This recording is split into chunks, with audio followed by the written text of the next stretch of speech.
महाराष्ट्र में बीजेपी के पदाधिकारियों की आज अहम बैठक हो रही है और बताया ये जा रहा है इसमें लोकसभा चुनाव के नतीजों की समीक्षा होगी। आने वाले विधानसभा चुनाव की तैयारी को लेकर के बैठक है, रणनीति पर चर्चा, इस पर संभावना जताई जा रही है। इस बैठक में है देवेंद्र फडणवीस शामिल हो रहे हैं।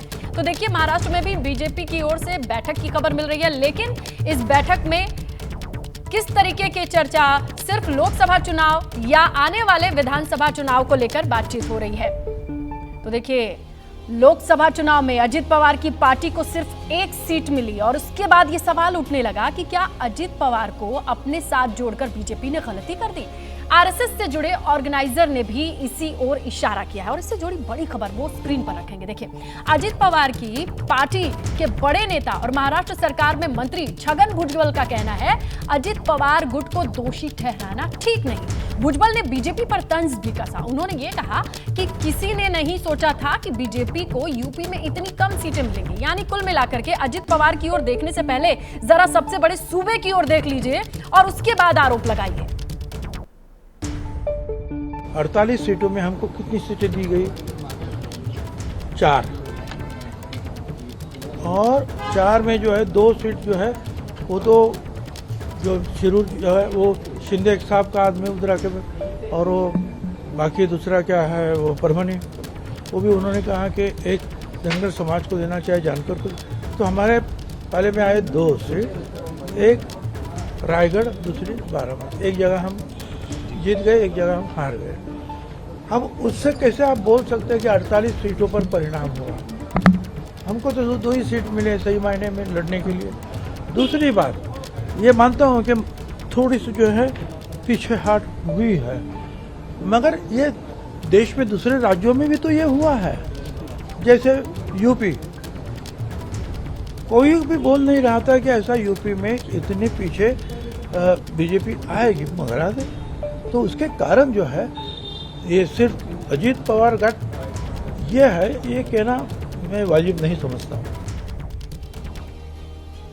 और महाराष्ट्र से भी अगली बड़ी खबर, एक और बड़ी खबर यह है कि एमएनएस प्रमुख राज ठाकरे महाराष्ट्र विधानसभा चुनाव में एकला चलो की तैयारी में हैं। यानी कि अकेले चलने की रणनीति पर चर्चा हो सकती है। लोकसभा चुनाव में महाराष्ट्र में बीजेपी को झटके के बाद अब राज ठाकरे की पार्टी एमएनएस ने भी ये बड़ा फैसला लिया है। इस साल के अंत तक होने वाले विधानसभा चुनाव में एमएनएस अकेले ही चुनाव लड़ेगी, यानी 288 सीट पर अकेले ताल ठोकने की तैयारी है। जहां लोकसभा चुनाव में गलबहियां थे, वो अब अपने अपने रास्ते पे अलग हो जाएंगे। मृत्युंजय का रुख करेंगे हमारे सहयोगी मुंबई से हमारे संवाददाता, जहां दोनों गठबंधन में हलचल तेज है। मृत्युंजय जरा बताइए कि एनडीए में क्या हो रहा है? राज ठाकरे अकेले जा रहे हैं, एनसीपी बीजेपी पर ही सवाल उठा रही है। वैसे हो इतना कुछ रहा है, कम वक्त में आप क्या क्या समझा सकते हैं? कोशिश करता हूं। देखिए, निश्चित तौर पर आखिरकार ऐसा हो क्यों रहा है, क्योंकि सिर्फ 3.5 महीने या 4 महीने अधिकतम मान लीजिए महाराष्ट्र में विधानसभा चुनाव होंगे, और महाराष्ट्र में जो क्षेत्रीय पार्टियां हैं, एनसीपी के दोनों भाग हों या शिवसेना के दोनों भाग हों, इनका लक्ष्य केंद्र से ज़्यादा स्टेट रहता है और इसीलिए यहाँ पर राजनीति गरमाई हुई रहती है। अब इसमें एक और प्लेयर हैं महाराष्ट्र निर्माण सेना, जो राज ठाकरे ने कह दिया कि मैं किसी से सीट मांगने नहीं जाऊँगा, और उन्होंने कह दिया कि हमारी तैयारी पूरी होनी चाहिए। और 288 सीटें हैं महाराष्ट्र में विधानसभा की, और लक्ष्य है कि 200 से 250 के आसपास सीटों पर, जहां एमएनएस की थोड़ी ताकत है, कार्यकर्ता हैं, बेस है, कैडर बेस है, वहां पर लड़ने की तैयारी अभी से रखनी होगी। तो कहीं ना कहीं एमएनएस ने अपना एक रुख साफ कर दिया है। दूसरी तरफ हम बात करते हैं बीजेपी के बैठक की। मैं वहीं मौजूद हूँ दादर में वसंत स्मृति में।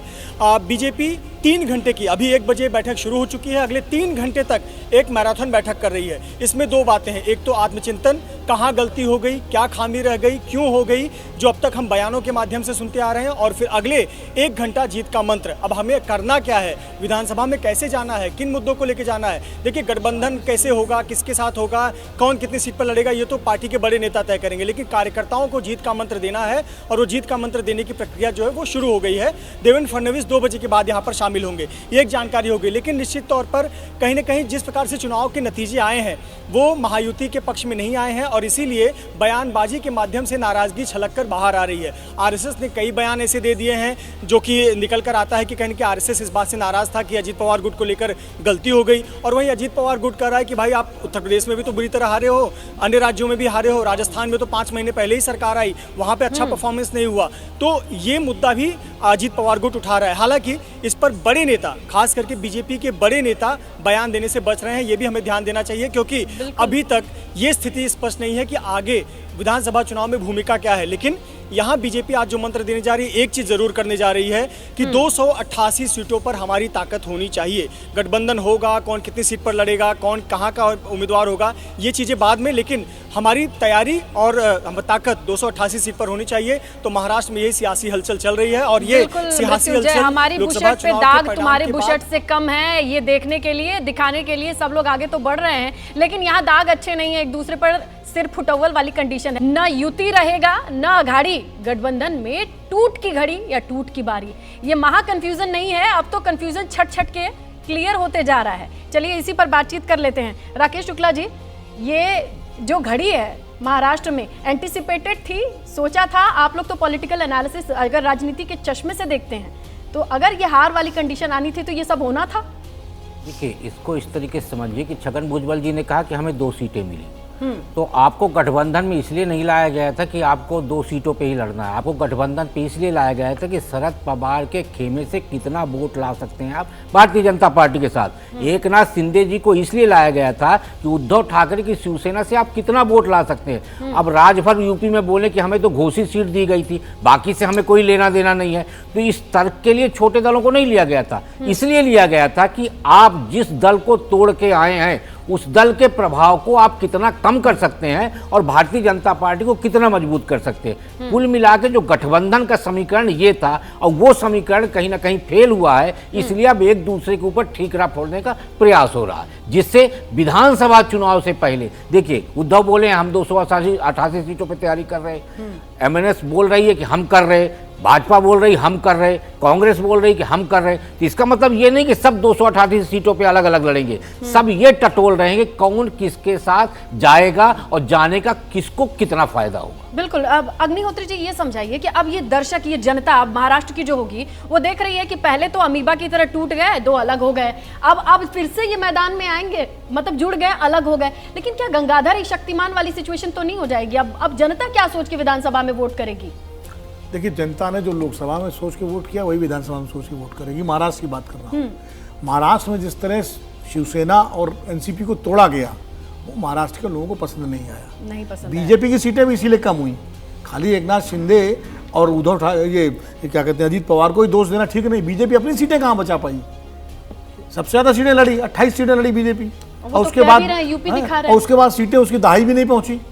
तो बीजेपी को सोचना चाहिए कि आपने जिस तरह शिवसेना और एनसीपी को तोड़ा और ये सोचा कि शरद पवार को आप खत्म कर देंगे, उद्धव ठाकरे को खत्म कर देंगे और आप एक छत्र हो जाएंगे, कांग्रेस तो है ही नहीं पूरे महाराष्ट्र में, उसका हो गया उल्टा। और यही विधानसभा में भी होगा अगर अघाड़ी ने कोई ब्लंडर नहीं किया, और जिस तरह उन्होंने पार्लियामेंट में बहुत तरीके से अलायंस करके और चुनाव लड़ा है। अगर अभी तैयारी सब करेंगे 288 सीटों पर, कांग्रेस भी करेगी, 13 लोकसभा सीटें उसने जीती है, शरद पवार भी करेंगे, लेकिन सीटों के बंटवारे में अगर उन्होंने तालमेल सही ढंग से किया और मिल के लड़े, तो मैं बता रहा हूं महाराष्ट्र में भी लगभग यही नतीजे होंगे विधानसभा में। दुबे जी, मिल के लड़े वाली सिचुएशन होगी। बच्चों के पजल की तरह पहले टूट गए, अब जुड़ जाएंगे। जुड़ने के बाद क्या जनता, अघाड़ी की बात कर रहा हूं, अगर मतलब ये मैं पूरे महाराष्ट्र की बात कर रही हूँ, जिस तरीके से सारी सिचुएशन टूटी है सर, अगर वो फिर से जुड़ेगी, मान लीजिए नहीं भी जुड़ती है, कितने ऑप्शन हो जाएंगे महाराष्ट्र के लोगों के पास? दोनों मोर्चों की जो संरचनात्मक स्थिति है वो अलग अलग है। जो महायुति है वो वहां पर राज्य सरकार में है, राज्य सरकार में होने के कारण उसमें जो बिखराव होगा वो थोड़ी देर से होगा, क्योंकि वो ऑलरेडी पहले से ही सत्ता में है, सत्ता का चुंबक है। हाँ, सत्ता उनको जोड़े हुए है। ये विपक्ष में है और इनको सत्ता हासिल करनी है, ये इनके लिए जोड़े रहने का एक कारण है। मैं ये मानता हूं कि इसमें भारतीय जनता पार्टी का दृष्टिकोण है, उनका रवैया है, वो काफी महत्वपूर्ण निर्णायक साबित होगा। भाजपा के अंदर फडणवीस के नेतृत्व में एक ऐसी लॉबी, एक बहुत मजबूत लॉबी काम करती है, जो बार बार आग्रह करती है कि भाजपा को अकेले चुनाव लड़ना चाहिए। अच्छा। हमेशा वो मानते हैं कि महाराष्ट्र में अगर हम अकेले चुनाव लड़ेंगे तो हम ज्यादा बेहतर प्रदर्शन करेंगे। एक बार शिवसेना के साथ जुड़ के बिना जुड़े हुए जो चुनाव लड़ा था उन्होंने, तो उसमें उनका प्रदर्शन बेहतर था भी। उन्होंने जो नगर महापाल का जो बृहन मुंबई नगर महापाल का है, उसके अंदर भी उसमें अलग लड़ा था शिवसेना से। शिवसेना से केवल एक सीट ही शिवसेना उनसे ज्यादा जीत पाई थी। तो वहां महाराष्ट्र की भाजपा का बहुत दिनों से महत्वाकांक्षा है कि हम अकेले चुनाव लड़ें और हम अपनी शक्ति का प्रदर्शन करके देखें। हो सकता है कि हम अकेले दम पे ही चुनाव जीत लें। तो ये सब बातें भी, ये बहुत ये पूरा नजरिया जो है किस तरीके से काम करता है। और अभी देख लिया, अजित पवार की ताकत देख ही ली उन्होंने। श्रीकांत शिंदे की जो ताकत तो है उन्होंने साबित की है, लेकिन महत्वाकांक्षा उनकी अपार है।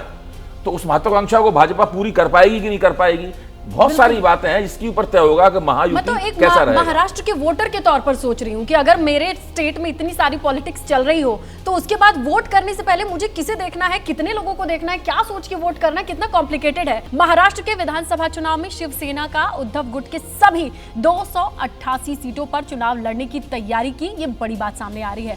इसे लेकर सवाल भी उठ रहे हैं कि अघाड़ी से बाहर हो जाएंगे क्या, ये भी एक फैसला होगा, ये सामने आएगा क्या। इस पर उद्धव गुट की राज्यसभा सांसद प्रियंका चतुर्वेदी का बड़ा बयान सामने आया है। वो क्या कहती है वो देखिए।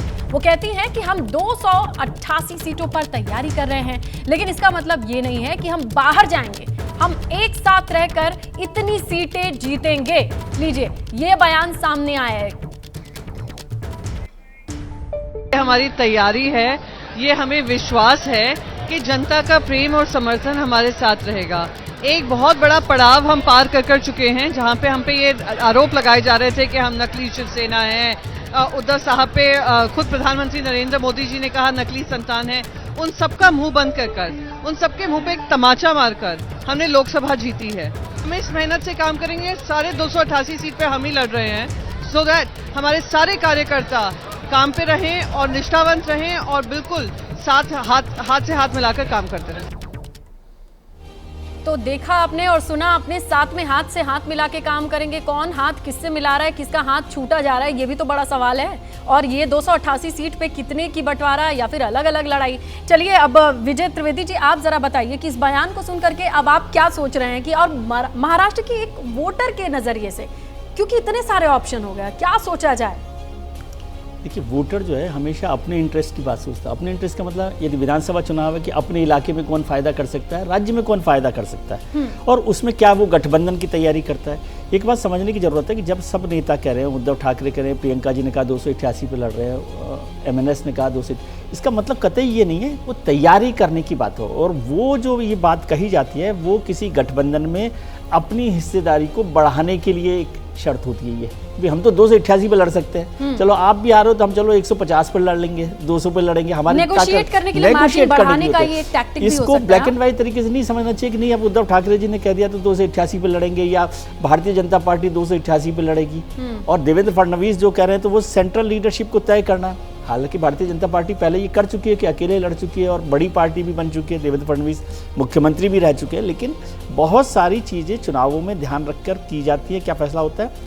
महाराष्ट्र की राजनीति में मैं ये समझ रहा हूँ कि अभी सब जो कुनबे बने हुए हैं, परिवार बने हुए हैं, मतलब गठबंधन, महायुति है, महाअघाड़ी है, ये सब इनके टूटने का भी टाइम है और इनके जुड़ने का भी टाइम है। तो सबको अपने अपने कुनबे संभालने हैं। हो सकता है ये कुनबे नए तरीके से बनने लगे, आपको दिखे। हो सकता है कि शिंदे परिवार के जो विधायक हैं वो उद्धव गुट के साथ दिखाई दें। हो सकता है कि कुछ और बदलाव हो, बहुत पवार साहब चले जाए, बहुत सारे बदलाव अभी बहुत सारे बदलाव यहाँ पर होने वाले हैं, इन 2-3 महीनों में दिखाई देगा। लेकिन इसको ये समझिए कि जो सब लोग कह रहे हैं कि हम सब लोग अकेले लड़ेंगे, मुझे नहीं लग रहा कि कोई भी अकेले लड़ने की स्थिति में। हम अकेले, गोदावरी में काफी पानी काफी पानी है और कुल मिलाकर के पानी को दिखाने की भी कहानी चल रही है कि ताकि देख लो हम में इतना पानी है। सीटों के बंटवारे में जो माथा पच्ची होती है, सिर्फ फुटबॉल उसमें। देखिए, गठबंधन जब भी होता है तो हमेशा अंदर अंदर मसल फ्लेक्सिंग भी होती है उसमें, एक दूसरे को बाहर वो एकता का वो करते हैं कि हम एकजुट होकर लड़ रहे हैं, लेकिन अंदर अंदर सीटों की हिस्सेदारी, ज्यादा हिस्सेदारी, इसको पब्लिक है, सब जानती है, सब पर्दे के पीछे की कहानी देख रही है, दिखा रही है। जहां थोड़ी बहुत कमी पड़ती है आप जैसे एक्सपर्ट बता देते हैं। बात कर लेते हैं, केंद्र में बीजेपी को अपने दम पर बहुमत नहीं मिलने के बाद विपक्षी दल ये शिगुफा छोड़ रहे हैं कि मोदी सरकार कभी भी गिर सकती है। इसी पर एबीपी न्यूज संवाददाता जैनेंद्र ने कांग्रेस प्रवक्ता पवन खेड़ा से सवाल भी किया। उन्होंने क्या कहा वो सुनिए आप। सर, कांग्रेस के उच्च सूत्रों ने दावा किया है कि ये सरकार जो मौजूदा है बहुत पंगु है और जब चाहे विपक्ष इस सरकार को गिरा सकता है। कौन से क्या वो ये सूत्र सरकार हैं? किस मुझे तो नहीं, मेरे पास तो कोई स्टेटमेंट ऐसा आया नहीं। तो मैं मौजूदा आपकी सरकार इस के बात पे भविष्य को टिप्पणी लेकर आप कैसा क्या करूं? कहेंगे? भविष्य ऐसे को कैसे टिप्पणी कर दें?